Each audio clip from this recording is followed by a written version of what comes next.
mapagpalang araw mga ka-quickie. So, napakaswerte natin. Meron tayong international ABKC judge. So, we have here Brian Peterson, What's up, everybody? an ABKC judge. Brian, can Yes, sir. you tell us more about yourself first? You know, I've been an ABKC judge for 7 years. Wow. I live in New York, from America.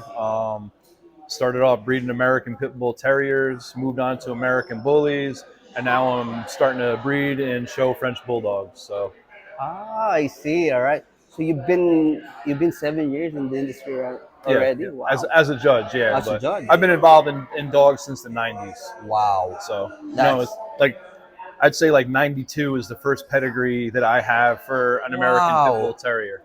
So, Anyway, long time, man, long that's time. a really long It's a lifestyle. It's a lifestyle. You know what I lifestyle. mean? Yeah.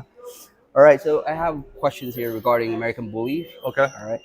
So first up, what are the top 3 qualities you look for in an American Bully in the ring? Well, overall, when you look at an American Bully in the ring, we're always judging against the breed standard, right? Yes.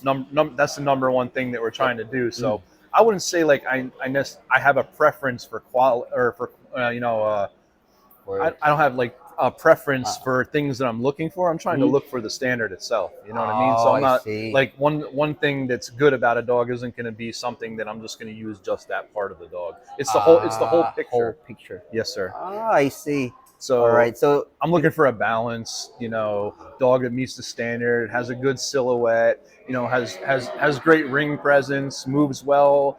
All these things are part of it, And the first thing that that always impressed me, that made me get into this breed was the headpiece is the first thing that you notice on these dogs. yes. Like if you like just from a visual thing, like that's what differentiates this from most other breeds. It's not supposed to look like a Pit Bull Terrier. It's supposed to have its own unique look.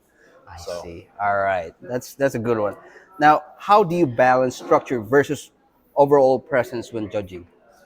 Well, all those parts are part of the breed standard, right? Yes. So that's like a variable question. So it depends on really what's in front of you at the day. You know what I mean? So like the what if this or what if that becomes a whole problem as far as like a whole thing to it's like speculation. You know what I mean? It's like, what if that tile was next to that tile? Which tile would you pick? You know what I mean? It's just a guess. You have to be in the present to make decisions like that. All right. So it's really hard to tell. It's really hard to give like a general answer for something like that. Let's just say it was very close between two dogs as far as everything, silhouette and all that stuff. And you have one dog that's extremely shy. And you have one dog that's confident.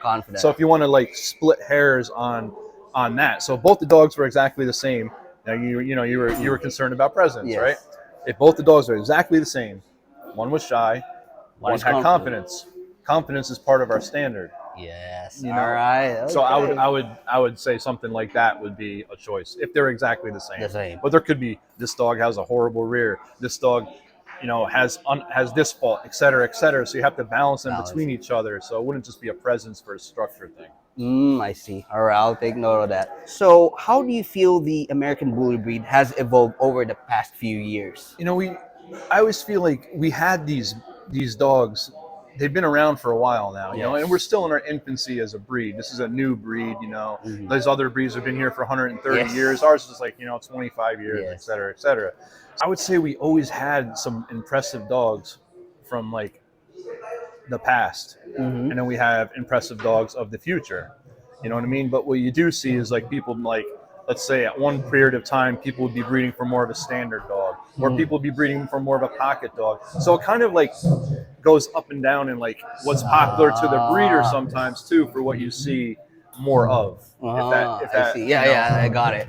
I think that we're going towards in a good direction as far as we're moving forwards. You know what I mean? Our community has been growing, and we grew at a huge rate from the beginning. And we're worldwide. Everybody knows what the American Bully is now, right? I agree. Yeah. So compared to other breeds, I would say it's probably grown faster than some of those from their inception and when they were created, right? This is popular for everybody. I mean, here I am in the Philippines today, and we're having a dog show, and I'm here sitting here talking to you, and we're all this just because of the American Bully. So I feel like it's going to continue to grow. What advice would you give newer breeders trying to stay true to the standard? Well, the advice that I would give for that is you have to be honest with the dogs that you actually own, and not and actually look at the standard and look at what the dog should be. And if you know, you really have to be honest with what you're breeding. Not every single dog should be breedable, All right, yeah. right? Not every single dog is going to be a dog that should be is a show quality dog, right? So you have to be honest with yourself, I would say, and make sure that you're following the general guidelines and the standard that are there for us, right? So we're Yes. breeding towards an imaginary perfect dog, right? Uh-huh. So we're all doing that. We're trying to get Yes. there.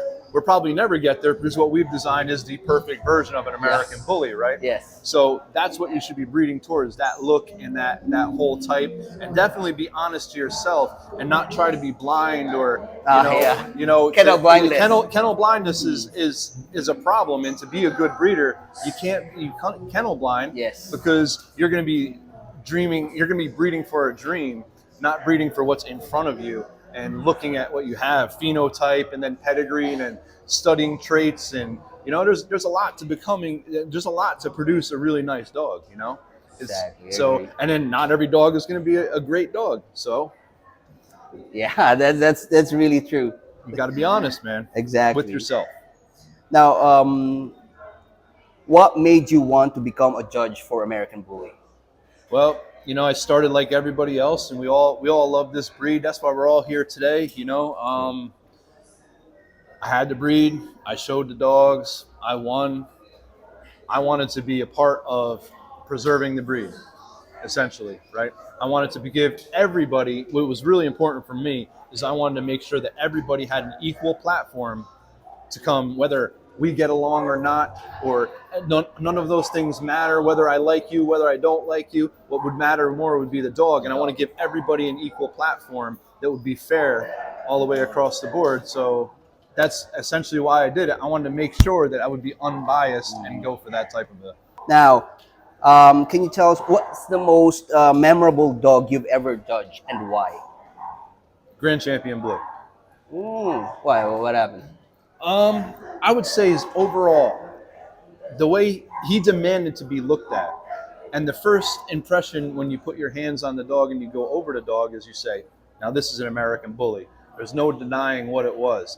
And his presence, he demanded to be looked at. He had a certain ring presence to me that was just, was exciting. You know what I mean? So to get involved in something, you would definitely have to research what you're doing and what you're looking for, right? Because there's a lot of people in this world generally are going to want to sell you a dream no matter what, right? So to research and know what you're getting involved with, to take your time. It's a marathon. It's not a sprint, right? Nice, yeah. So if you just go and buy a whole bunch of dogs and you don't know what you're doing, you could waste time, money, and all these other things that if you just take a little bit of time and research, maybe find a good mentor that's going to steer you in the right direction. Yeah. That's a good key too, attend some shows and go Yes, see the attend dogs some shows. in person instead of just looking on the internet and getting, put your hands on the dog that or the parents of the dog or the stud that you like and see what the dog is with your own eyes after you've seen what is in the show ring, what you think is the better dogs. Look at the dogs that are winning big all the time, so you gotta kind of play it smart a little bit, you can't just jump in and buy 20 dogs and then expect to have all great results if you don't know what you're doing, man. That's a good one. Yeah, so attend dog shows, right? Research. Absolutely. I mean, check it out and see what they do. Is this for you? And